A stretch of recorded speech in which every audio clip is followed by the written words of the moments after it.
वाह वाह मम्मा, क्या स्वाद है। अरे मेरे राजा, सबका राजा आरती और मसाला।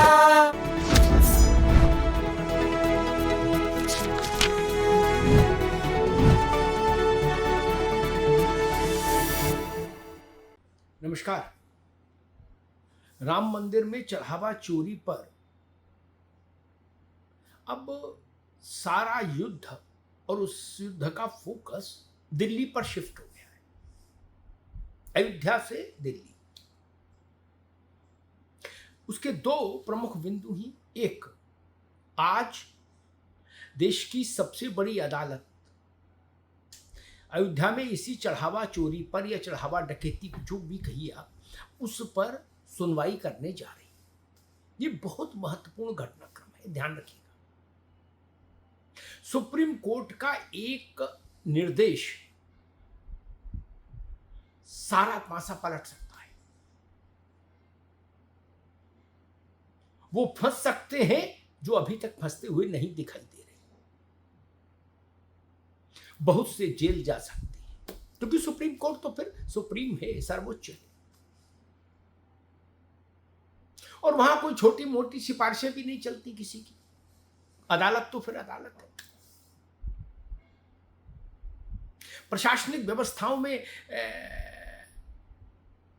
शोर सिफारिश का भी खेल रहता है, सब जानते हैं, लेकिन सुप्रीम कोर्ट तो सुप्रीम कोर्ट है। तो सुप्रीम कोर्ट आज सुनवाई करने जा रही है इस मसले पर। देश भर की निगाह, या यूं कहिए दुनिया भर के हिंदुओं की निगाह आज सुप्रीम कोर्ट पर होगी, एक। और दूसरा विषय ये, दूसरा बिंदु ये कि 20 तारीख से संसद का मानसून सत्र आरंभ हो रहा है। संसद के इस मानसून सत्र में लोकसभा और राज्यसभा दोनों सदनों में अयोध्या ही गूंजेगा, अयोध्या में हुए चढ़ावा चोरी की घटना ही गूंजेगी। विपक्ष ने इसके लिए संकेत दे दिए हैं, संदेश दे दिए। कांग्रेस देश भर में अयोध्या के इसी प्रसंग पर प्रेस कॉन्फ्रेंस कर रही है, अपने बड़े नेताओं को उसने उतारा है। समाजवादी पार्टी अपने स्तर से एक अभियान चला ही रही है। अखिलेश यादव ने अपनी रणनीति बदली है, और सपा भी आक्रामक है। तो तय जान लीजिए कि संसद में दो दो हाथ होंगे चढ़ावा चोरी पर, लोकसभा में भी और राज्यसभा में भी। तमाम कड़े और कटु सवाल गूंजेंगे संसद में। स्वाभाविक है, विपक्षी दलों का निशाना भारतीय जनता पार्टी होगी, और देखना यह है कि भारतीय जनता पार्टी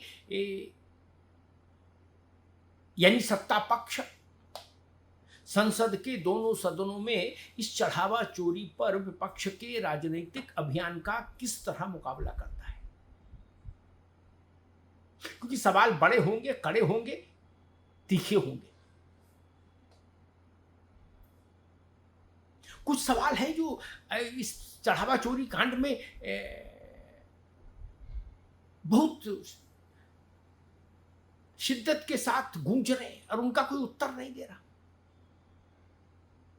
संसद की बहस में ये प्रश्न आएंगे, लोग सुप्रीम कोर्ट की सुनवाई में ये सब प्रश्न खड़े होंगे जाकर, ये तय जान लीजिए। मसलन टिन्नू यादव दान पात्रों की चाबियां लेकर अपने पास रखता था, उसकी जेब में रहती थी सारी चाबियां। लाख टके का सवाल, इस टिन्नू यादव को चाबियां रखने की अनुमति किसने दी थी? ये सवाल का उत्तर ही नहीं आया अभी तक। जांच को इतने दिन हो गए, ये जांच, वो जांच, ये अधिकारी आए, वो अधिकारी गए, ये गाड़ी घोड़ा रब्बा हाहाकारी दृश्य मंदिर परिक्षेत्र से आते रहे, लेकिन इस मूल सवाल का उत्तर किसी ने नहीं दिया अभी तक कि टिन्नू यादव के पास तिजोरियों की चाबी रहेगी, इस बात की इजाजत किसने दी थी? टिन्नू ने खुद तो इजाजत नहीं ले ली होगी। ऐसा तो नहीं कि चाबी वहां सर गुप्तार घाट पे रखी, चाहे जो उठा लाएगा, नहीं ना, किसी ने अनुमति दी होगी। वो चेहरा कौन है? उसको बेनकाब होना चाहिए कि नहीं होना चाहिए, सामने आना चाहिए कि नहीं आना चाहिए। कोई ये नहीं बता रहा कि गोविंद देवगिरी कोषाध्यक्ष थे राम जन्मभूमि मंदिर तीर्थ के ट्रस्ट के। गोविंद गिरी के दस्तखत बैंक में नहीं चलेंगे और चेक बुक भी उनके पास नहीं रहेगी। ये दो फैसले किसी ने तो किए होंगे। किसने किए? और अगर ट्रस्ट ने किए तो कब, किस मीटिंग में किए, क्या प्रस्ताव था? क्या विश्व में ऐसी कोई व्यवस्था कभी देखी गई कि कोषाध्यक्ष को छोड़कर बाकी सब लोग लेन देन का काम देखेंगे लेकिन कोषाध्यक्ष नहीं देखेगा, दूर से भी नहीं देखेगा, आंखों पे वो बिल्डिंग वाला चश्मा लगाएगा? ऐसा निर्णय किसने किया? प्रश्न वो। और गोविंद देव ने इस निर्णय को स्वीकार क्यों किया, ये भी बड़ा प्रश्न है। क्या गोविंद देव भी इस सारे खेल में शामिल है? ये सब प्रश्न सुप्रीम कोर्ट में उठने जा रहे हैं और लोकसभा और राज्यसभा में उठने जा रहे हैं। ये तय जान लीजिए, ये बुनियादी सवाल है। जो सुभाष श्रीवास्तव, अगर मैं सही नाम याद कर रहा हूं, जो नोट गिनने की प्रक्रिया का सुपरवाइजर टाइप का बनाया गया ट्रस्ट की ओर से, वो कौन था? वो था वो व्यक्ति जो जब बैंक में सेवा कर रहा था, यानी बैंक में नौकरी कर रहा था, तो उसको एक घोटाले में संलिप्त पाया गया था और उस कारण उसको बैंक से निकाल दिया गया था। बोलो जय श्री राम। जिस व्यक्ति को बैंक ने घोटाले के कारण सेवा से मुक्त कर दिया हो, जिसकी सेवा समाप्त कर दी गई हो, बर्खास्तगी कर दी गई हो, उस व्यक्ति को ट्रस्ट में नौकरी दी गई और ट्रस्ट में नौकरी देने के बाद भी उसको पार्किंग में ड्यूटी नहीं मिली। ना ना ना ना, राम भजो, उसको नोट गिनने के काम में सुपरवाइजरी करने का काम दिया गया।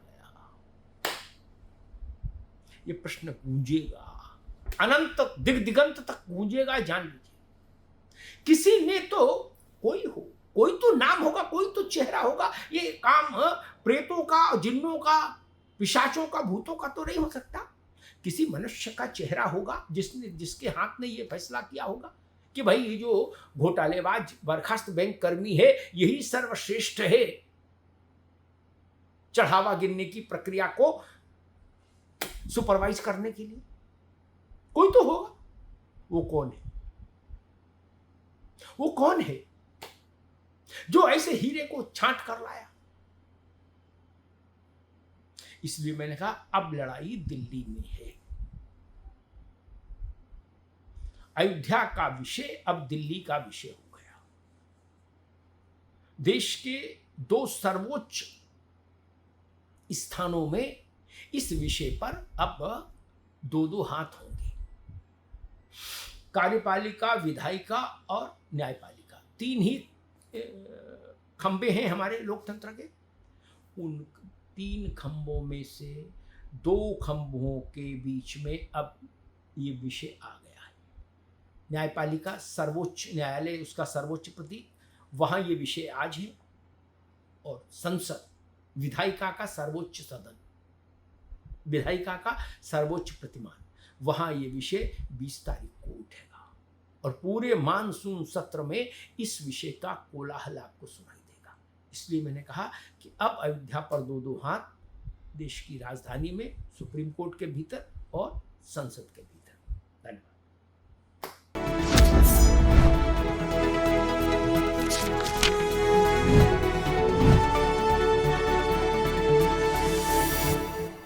कुछ तो सस्ता लो, सब बढ़िया लो। इसमें क्या खास बात है? थोड़े में ज्यादा स्वाद, यही तो है इसकी खास बात। सबका राजा आरती और मसाला।